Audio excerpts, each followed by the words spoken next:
ನಮಸ್ತೆ ಎಲ್ರಿಗೂ welcome to Shri Home Flavours Kitchen. ಕೊಡಗಿನ ಸ್ಟೈಲಲ್ಲಿ ಮಾಡುವಂತಹ ಚಿಕನ್ ಪೆಪ್ಪರ್ ರೋಸ್ಟ್ ಯಾವ ರೀತಿ ಮನೆಯಲ್ಲೇ ಮಾಡ್ಕೊಳ್ಳೋದು ಅಂತ ತೋರಿಸ್ಕೊಡ್ತಾ ಇದ್ದೀನಿ. ಬನ್ನಿ.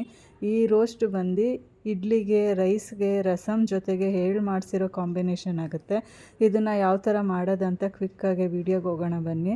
ಫಸ್ಟು ನಾನಿಲ್ಲಿ ಸ್ಟವ್ ಮೇಲೆ ಒಂದು ಬಾಣಲಿ ಇಟ್ಕೊಂಡಿದ್ದೀನಿ. ಅದಕ್ಕೆ 2 ಟೇಬಲ್ ಸ್ಪೂನ್ ಆಗೋಷ್ಟು ಎಣ್ಣೆ ಹಾಕ್ಕೊಳ್ತಾ ಇದ್ದೀನಿ. ಎಣ್ಣೆ ಹಾಕಿದ್ಮೇಲೆ ನಾನು ಅದಕ್ಕೆ ಈಗ 2 ಟೇಬಲ್ ಸ್ಪೂನ್ ಆಗೋಷ್ಟು ಧನಿಯಾ ಕಾಳನ್ನ ಸೇರಿಸ್ಕೊಳ್ತೀನಿ. ಈ ಧನಿಯಾ ಕಾಳು ಹಾಕ್ಕೊಳ್ಳೋದ್ರಿಂದ ಟೇಸ್ಟು ತುಂಬ ಚೆನ್ನಾಗಿ ಬರುತ್ತೆ. ಈ ಧನಿಯಾ ಕಾಳು ಈ ರೆಸಿಪಿಗೆ ಮಹಾರಾಜ ಅಂತಲೇ ಹೇಳ್ಬೋದು. ಇದಕ್ಕೀಗ 1.5-2 ಸ್ಪೂನ್ ಆಗೋಷ್ಟು ಜೀರಿಗೆ ಹಾಕ್ಕೊಳ್ತಾ ಇದ್ದೀನಿ. 1.5 ಸ್ಪೂನ್ ಆಗೋಷ್ಟು ಮೆಣಸು ಹಾಕ್ಕೊಳ್ತಾ ಇದ್ದೀನಿ. ಇದು ಹಾಕ್ಕೊಂಡ್ಮೇಲೆ ಚೆನ್ನಾಗೆಲ್ಲ ಮಿಕ್ಸ್ ಮಾಡ್ತೀನಿ. ಇದೆಲ್ಲ ಈಗ ಮಿಕ್ಸ್ ಆಗಿದೆ. ಇದಕ್ಕೀಗ ನಾನು ಸ್ವಲ್ಪ 1/4 ಟೇಬಲ್ ಸ್ಪೂನ್ ಆಗೋಷ್ಟು ಮೆಂತ್ಯ ಸೇರಿಸ್ಕೊಳ್ತಾ ಇದ್ದೀನಿ. 2 ಬ್ಯಾಡಗೆ ಮೆಣಸಿನ್ಕಾಯಿ, 3 ಗುಂಟೂರು ಮೆಣಸಿನ್ಕಾಯಿ ಹಾಕ್ಕೊಳ್ತೀನಿ. ಒಂದು 10 ಬೆಳ್ಳುಳ್ಳಿ ಹಾಕ್ಕೊಳ್ತೀನಿ. ಮತ್ತು 1-2 ಕಡ್ಡಿ ಆಗುವಷ್ಟು ಕರಿಬೇವು ಹಾಕ್ಕೊಂಡು ಚೆನ್ನಾಗಿ ಫ್ರೈ ಮಾಡ್ಕೊಳ್ತೀನಿ. ಇದು ಫ್ರೈ ಸ್ವಲ್ಪ ಡಾರ್ಕ್ ಬ್ರೌನ್ ಆಗೇ ಫ್ರೈ ಮಾಡಬೇಕು. ಈ ಥರ ಫ್ರೈ ಮಾಡ್ಕೊಂಡ್ರೆ ಲಾಸ್ಟಲ್ಲಿ ಆ ಕಲರ್ ಬರುತ್ತೆ ನಮಗೆ. ಸೊ ಇದೆಲ್ಲ ಈಗ ಚೆನ್ನಾಗಿ ಬ್ರೌನಾಗೆ ಫ್ರೈ ಆಗಿದೆ. ಸ್ಟವ್ ಆಫ್ ಮಾಡಿಕೊಂಡು ಇದನ್ನು ಆರಕ್ಕೆ ಬಿಡ್ತಾಯಿದ್ದೀನಿ. ಇದು ಆರೋಷ್ಟರಲ್ಲಿ ನಾವು ಚಿಕನ್ನ ರೋಸ್ಟ್ ಮಾಡಿಕೊಂಡು ಬೇಯಿಸ್ಕೊಂಡು ಬರೋಣ. ಇದಕ್ಕೀಗ 4 ಟೇಬಲ್ ಸ್ಪೂನ್ ಆಗುವಷ್ಟು ನಾನೇನು ಪೌಡ್ರ್ ಮಾಡಿ ಇಟ್ಕೊಂಡಿದ್ನೋ ಅದೇ ಬಾಣಲಿಗೆ ಮತ್ತೆ ನಾನು 4 ಸ್ಪೂನ್ ಆಗುವಷ್ಟು ಎಣ್ಣೆ ಹಾಕಿದ್ದೀನಿ. ಈರುಳ್ಳಿ ಹಾಕ್ತಾಯಿದ್ದೀನಿ.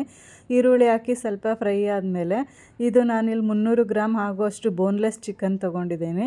ನಿಮಗೆ ಎಷ್ಟು ಬೇಕೋ ನೀವು ಅಷ್ಟು ತೊಗೊಳ್ಳಿ. ಈ ಬೋನ್ಲೆಸ್ ಚಿಕನ್ನ ಈಗ ಸ್ವಲ್ಪ ಎಣ್ಣೆಯಲ್ಲಿ ಚೆನ್ನಾಗಿ ಫ್ರೈ ಮಾಡ್ತಾಯಿದ್ದೀನಿ. ಇದು ಸ್ವಲ್ಪ ಫ್ರೈ ಆಗಿದೆ. ಇದಕ್ಕೀಗ ಅರಿಶಿನ ಮತ್ತು ಅದಕ್ಕೆ ರುಚಿಗೆ ತಕ್ಕಷ್ಟು ಉಪ್ಪು ಹಾಕ್ಕೊಳ್ತಾ ಇದ್ದೀನಿ. ಉಪ್ಪು ಹಾಕಿ ಸ್ವಲ್ಪ ಎಲ್ಲ ಮಿಕ್ಸ್ ಮಾಡಿ ಈಗ ಲೋ ಫ್ಲೇಮಲ್ಲಿ ಇದನ್ನು ಒಂದು 10 ನಿಮಿಷ ನಾನು ಬೇಯಕ್ಕೆ ಬಿಡ್ತೀನಿ. ಸೊ ಅದರಲ್ಲಿರೋ ನೀರಿನ ಅಂಶ ಎಲ್ಲ ನಿಧಾನಕ್ಕೆ ಬಿಟ್ಕೊಳ್ಳುತ್ತೆ. ಸೊ ಈಗ ಲಿಡ್ ಕ್ಲೋಸ್ ಮಾಡಿದ್ದೀನಿ. ಅದು ಬೇಯಕ್ಕೆ ಬಿಟ್ಬಿಟ್ಟು ನಾನೇನು ಹುರಿದು ಇಟ್ಕೊಂಡಿದ್ನೋ ಪೌಡ್ರನ್ನ ಅದೀಗ ಮಿಕ್ಸಿ ಜಾರಿಗೆ ಹಾಕ್ಕೊಂಡು ನೀಟಾಗಿ ನುಣ್ಣಗೆ ಪೌಡ್ರ್ ಮಾಡ್ಕೊಂಡು ಬರ್ತಾಯಿದ್ದೀನಿ.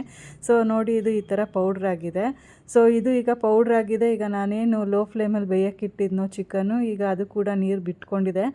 ಸೊ ಈಗ ಇದೆಲ್ಲ ನೀರು ಬಿಟ್ಟಾದಮೇಲೆ ಇದಕ್ಕೆ ನಾನು ಒಂದು ದೊಡ್ಡ ಸೈಜು ಟೊಮೊಟೊನ ಕಟ್ ಮಾಡಿ ಹಾಕ್ಕೊಳ್ತಾ ಇದ್ದೀನಿ. ಟೊಮೊಟೊ ಸ್ವಲ್ಪ ಎಲ್ಲ ಸಾಫ್ಟಾಗಿ ಬೆಂದ ಮೇಲೆ ಇದಕ್ಕೀಗ 1 ಗ್ಲಾಸ್ ನೀರು ಹಾಕಿ ಮತ್ತೆ ಇದ್ರದ್ದು ಲಿಡ್ಡು ಕ್ಲೋಸ್ ಮಾಡಿ ಮತ್ತೆ 10 ನಿಮಿಷ ಇದನ್ನು ಬೇಯಕ್ಕೆ ಬಿಡ್ತೀನಿ. ಸೊ ನೋಡಿ, ಈಗ ನೀರು ಕೂಡ ಎಲ್ಲ ಸುಂಡಿದೆ. ಸೊ ಇನ್ನು ಸ್ವಲ್ಪ ನೀರು ಸುಂಡ್ಕೋಬೇಕು. ಹಂಗೆ 1-2 ಸರಿ ಮಿಕ್ಸ್ ಮಾಡಿದ್ರೆ ಸಾಕು, ಅದು ಸುಂಡೋಗುತ್ತೆ ನೀರು. ಸೊ ಈಗ ನಾವೇನು ರುಬ್ಬಿಟ್ಕೊಂಡಿದ್ವೋ ಆ ಮಸಾಲ ಪೌಡರ್ನ ಇವಾಗ ಹಾಕಿ ಚೆನ್ನಾಗಿ ಮಿಕ್ಸ್ ಮಾಡ್ತಾಯಿದ್ದೀನಿ. ಲೋ ಫ್ಲೇಮ್ ಇಟ್ಕೊಂಡಿದ್ದೀನಿ ನಾನು. ಇದೆಲ್ಲ ಚೆನ್ನಾಗಿ ಮಿಕ್ಸ್ ಆಗಿ ಸ್ವಲ್ಪ ಬೇಯಕ್ಕೆ ಬಿಡ್ತೀನಿ. ಈಗ ನಾವೇನು ಮಿಕ್ಸಿ ಜಾರಿಗೆ ರುಬ್ಕೊಂಡಿದ್ರೋ ಅದೇ ಮಿಕ್ಸಿ ಜಾರ್ಗೆ ಒಂದು ಸ್ವಲ್ಪ ನೀರು ಹಾಕಿ ನೀರು ಸೇರಿಸ್ಕೊಂಡು ಸ್ವಲ್ಪ ಚಿಕನ್ನ ಹಾಗೆ ಬೇಯಕ್ಕೆ ಬಿಡ್ತೀನಿ. ನೋಡಿ, ಈಗ ಆ ನೀರು ಕೂಡ ಸೇರಿಸಿದ್ವಲ್ಲ, ಅದು ಎಲ್ಲ ನೀಟಾಗಿ ಅಬ್ಸರ್ವ್ ಆಗಿದೆ.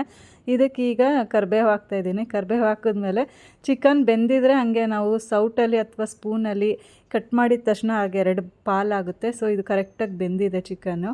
ಈಗ ಇದ್ರ ಮೇಲೆ ನಾನು ಕೊತ್ತಂಬರಿ ಸೊಪ್ಪು ಉದುರಿಸ್ಕೊಳ್ತಾ ಇದ್ದೀನಿ. ಪರ್ಫೆಕ್ಟಾಗಿ ಆಗಿದೆ ನೋಡಿ.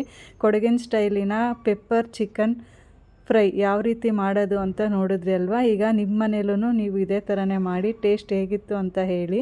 ಇದೇ ರೀತಿಯಾಗಿ ಈಸಿಯಾಗಿ ಟೇಸ್ಟಿಯಾಗಿರುವ ರೆಸಿಪಿಗೋಸ್ಕರ ನಮ್ಮ ಚಾನಲ್ನ ಲೈಕ್ ಮಾಡಿ, ಶೇರ್ ಮಾಡಿ, ಸಬ್ಸ್ಕ್ರೈಬ್ ಮಾಡಿ, ಸಪೋರ್ಟ್ ಮಾಡಿ. Thank you. ಕೊಡಗಲ್ಲಿ ನಮ್ಮ ಆಂಟಿ ಮನೆ ಇದೆ. ಸೊ ನಾವು ಆ ಆಂಟಿ ಮನೆಗೆ ಹೋದಾಗೆಲ್ಲ ಅವ್ರ ಹತ್ರ ಕೇಳಿ ಈ ರೀತಿ ಚಿಕನ್ ಮಾಡಿಸ್ಕೊಂಡು ತಿನ್ಕೊಂಡು ಬರ್ತೀವಿ. ನಿಜವಾಗ್ಲೂ ತುಂಬ ಚೆನ್ನಾಗಿದೆ. ಒಂದು ಸರಿ ಟ್ರೈ.